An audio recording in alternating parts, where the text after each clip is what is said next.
नमस्कार, पुण्य श्लोक अहिल्याबाई शो में गोधा काकी ने बचाई देवी अहिल्या की जान। जी हाँ, हैरान करने वाली बात है मगर सच है।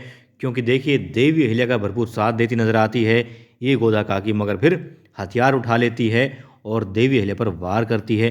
फिर देवी अहिल्या भी अपना जौहर दिखाती है और इसकी तलवार गिरा देती है। फिर बेचारी कहती है कि नहीं, मुझे माफ़ कर दो, मैं तो सिर्फ आपकी परीक्षा ले रही थी। अब देवी अहिल्या उसे फिर से अपने साथ लेती है और फिर कहाँ पहुँच जाती है, डाकू जीवा के ठिकाने पर, और उसे पकड़ भी लेती हैं। अब कहती हैं काकी आप बांधो, मगर काकी कहती है कि नहीं, आप बांधिए। और तभी जैसे ही देवी अहिल्या उसके हाथ बांध चुकी होती है, काकी देवी अहिल्या की गर्दन पर तलवार लगा लेती है। अब जीवा भी हंसता है, मुस्कुराता है और बाकी साथी भी।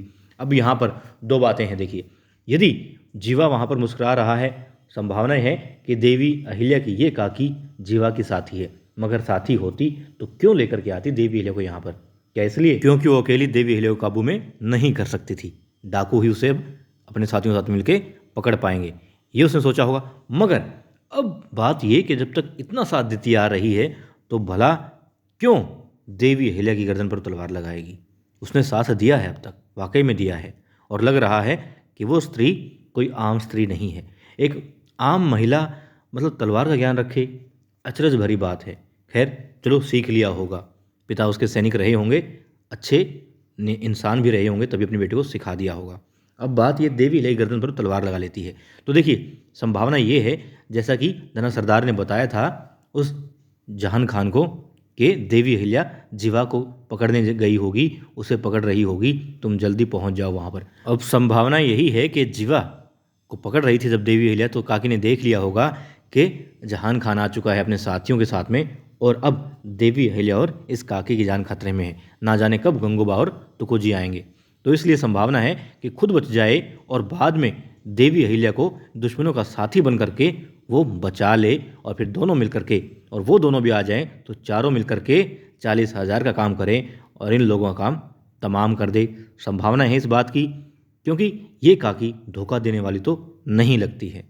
यकीनन इसने सोचा होगा कि देवी अहिल्या और ये काकी दोनों कमज़ोर पड़ सकती हैं जीवा के सामने, और जो अब शत्रु आ रहे हैं उनके सामने। इसलिए चालाकी यहाँ पे दिखाई जाए, दिमाग से काम लिया जाए, देवी अहिल्या को पकड़ लिया जाए पहले, और फिर छुड़वा देंगी उन लोगों के आने के बाद में। क्योंकि जिस इंसान ने आकर के बताया था कि डाकू कहाँ छिपा हुआ है, वो भी मतलब देख करके ही भागा था। बेशक उसने जहान खान के आदमियों को देखा था, सुजाउद्दौला के आदमियों को देखा था, मगर उसने आकर के डरते हुए वहाँ से भागा था वो, और फिर आकर के बताया था। वरना फंसाना ही होता तो सीधे साधे कह देते कि हाँ वहाँ देखा है उन्हें। तो संभावना ये है कि काकी ने देवी अहिल्या की मदद के लिए ही यहाँ पर देवी अहिल्या की गर्दन पर तलवार लगाई है। बाकी आपको क्या लगता है बताइएगा, क्योंकि काकी इतनी जल्दी समझ में आने वाली लगती तो नहीं है। और ये भी तय है कि हो चाहे कुछ भी, मगर देवी अहिल्या यहाँ पर किसी कैद में नहीं आएंगी, बल्कि दुश्मनों को मार भगाएंगी।